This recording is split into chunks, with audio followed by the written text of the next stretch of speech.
پہلا یہ کہ جو لوگ دنیا سے چلے جاتے ہیں ہمارے بزرگ، ان کو ثواب پہنچانے کے لیے اگر ہم کسی کو بلاتے ہیں، بچوں کو یا کسی حافظ قرآن کو کہ قرآن پڑھے، تو کیا وہ ثواب انہیں ملتا ہے؟ دوسرا سوال یہ ہے کہ مرنے کے بعد انسان کی زندگی، کیا جو نیک لوگ ہیں وہ قبروں کے اندر ہی ہیں، کیا ان کا کوئی عمل دخل دنیا میں رہ جاتا ہے، یا کیا وہ ہمارے لیے کوئی دعا کر سکتے ہیں یا نہیں؟ پلیز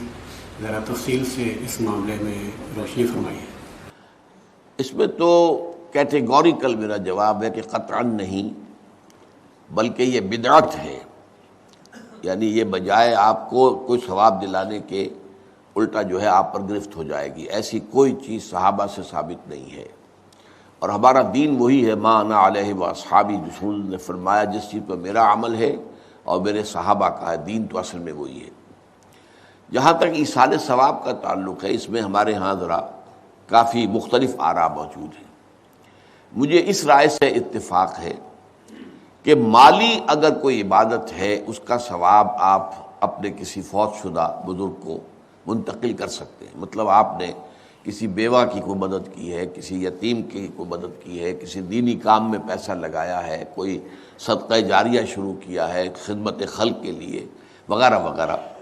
تو اس کی تو جو ہے اس کے ثواب کو منتقل کیا جا سکتا ہے کہ اللہ اس کا ثواب میرے والد یا میری والدہ کے منہ کو پہنچا دے۔ جسمانی نہیں، آپ نماز پڑھ کے کہیں اس کا ثواب، یا روزہ رکھ کر کہیں کہ اس کا ثواب، یا یہ کہ آپ قرآن پڑھ کر کہیں، یہ آپ ہی کو ثواب ہوگا، آپ خود پڑھیں گے آپ کو ثواب ہوگا۔ البتہ ایسے تمام افعال کے بعد جب آپ اللہ سے دعا کریں گے، یہ نہیں کہیں گے کہ میرے اس فعل کا ثواب منتقل کر دے، اے اللہ میرے والدین کی مغفرت فرما، تو یہ کوئی نیک کام کرنے کے بعد جو ہے اس دعا کی تاثیر جو ہے وہ بڑھ جاتی ہے۔ بس اس پہلو میں انڈائریکٹلی اس کا ایک تعلق بن جائے گا، ورنہ یہ کہ وہ اس طریقے سے بچوں کو بلانا اور پڑھانا اور یہ جو ہے سوئم میں کرنا اور قرآن خوانی کی محفلیں، یہ سب بدعات ہیں، اور یہ در حقیقت دین میں اضافے ہیں اور ان کی کوئی حقیقت نہیں ہے۔ دیکھیے، انسانی زندگی کے یہ 3 دور ہیں: حیات دنیاوی جو ہماری پیدائش سے شروع ہو کر اور ہماری موت پر ختم ہو جائے، پھر حیات برزخی موت سے لے کر قیامت کے دن تک، اور پھر حیات اخروی ہے قیامت میں ریزوریکشن کے بعد سے وہ زندگی جو ہے جو جنت یا دوزخ کی ہے۔ اس میں ان دونوں زندگیوں کے بارے میں تفصیل سے کوئی بات کرنا بالکل غلط ہے، اور اس سے فتنے پیدا ہوتے ہیں۔ ظاہر بات ہے کہ قبر، جسم تو قبر میں رہتا ہے، اس میں تو کوئی شک ہی نہیں ہے، روح کہاں جاتی ہے؟ کیا وہ بھی قبر ہی میں رہتی ہے یا کہیں اور چلی جاتی ہے؟ قرآن مجید میں سجین اور اعلیٰ علیین کا ذکر موجود ہے، لیکن یہ تمام چیزیں متشابہات میں سے ہیں۔ یہ تمام چیزیں قرآن مجید میں سورہ آل عمران کے شروع میں بیان کیا گیا ہے کہ ہم نے یہ کتاب اتاری ہے، اس میں کچھ آیات محکمات ہیں، کچھ متشابہات ہیں۔ وہ متشابہات کا ایگزیکٹ مفہوم جاننا اس وقت ہمارے لیے ممکن نہیں ہے۔ یہ تو جب اس عالم میں ہم پہنچیں گے تو معلوم ہوگا کہ ہاں یہ بات تھی کہ جو قرآن مجید میں اس طور سے کہی گئی تھی۔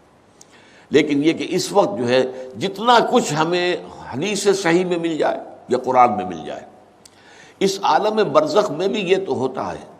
کہ جو نیک لوگ ہیں انہیں کچھ نہ کچھ جو ہے اثرات اچھے ان پر پڑتے رہتے ہیں، ان کی ارواح پر کہہ لیجئے، اور کچھ جو برے ہیں ان کے اوپر جو آخری انجام ہونا ہے اس کی کچھ ریفلیکشن ہوتی رہتی ہے، جس کو حدیث میں کہا گیا ہے کہ ہر قبر جو ہے وہ یا تو جنت کے باغیچوں میں سے ایک باغیچہ ہے یا دوزخ کے گڑھوں میں سے ایک گڑھا ہے، یا کہیں کہہ دیا جاتا ہے کہ کھڑکی کھول دی جاتی ہے اس میں، یا جنت کی طرف سے ٹھنڈی ہوائیں آئیں، خوشبوئیں آئیں، اور یا دوزخ کی طرف سے کہ آگ کی لپٹ آئے۔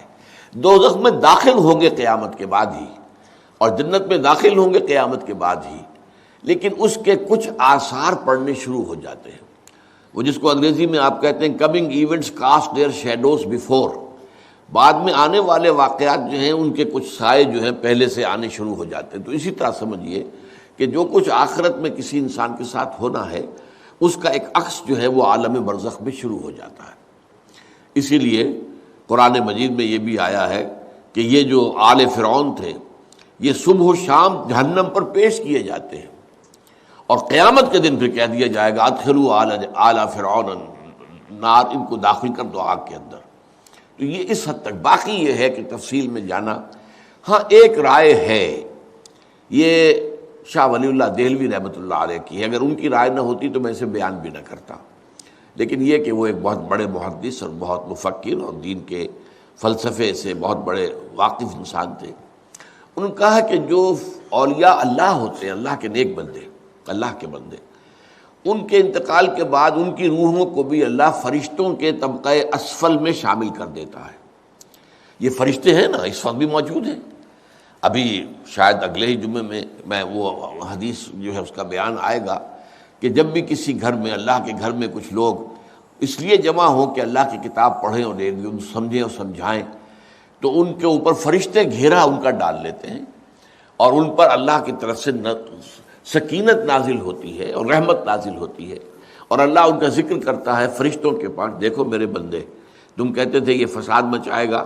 دیکھو یہ بھی تو ہے نا جو میرے کلام کو پڑھنے کے لیے میرے گھر میں جمع ہیں۔ تو فرشتے ہیں موجود، ہم میں سے ہر ایک کے ساتھ 2 فرشتے موجود ہیں۔ تو یہ فرشتہ اسفل ہے، سب سے نیچے، جو دنیا کے کاروبار کو چلانے میں اللہ تعالیٰ کے سول سرونٹس ہیں، پھر اس سے اوپر کے فرشتے ہیں، اس سے اور اوپر کے فرشتے ہیں، پھر مقربین ہیں جو اللہ تعالیٰ کے قریب ترین فرشتے ہیں۔ لیکن یہ کہ ملائکہ کے طبقہ اسفل میں شامل کر لیتے ہیں تاکہ جو کام اللہ تعالیٰ ملائکہ سے لیتا ہے وہ ان سے بھی لینے شروع کر دیتا ہے۔ لیکن ہمیں یہ اجازت نہیں ہے کہ ہم فرشتوں کو پکار کر کہیں کہ اے فرشتے، اے جبریل، اے میکائیل، یا فلاں، اے منکر، جو یا میرے جو ہے کرامن کاتبین، میرا یہ کام کر دو۔ نہیں، یہ شرک ہو جائے گا۔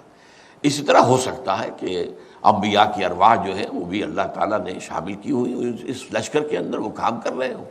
اور وہ اللہ تعالیٰ کے حکم سے مختلف معاملات جو ایگزیکیوٹ کرتے ہوں، لیکن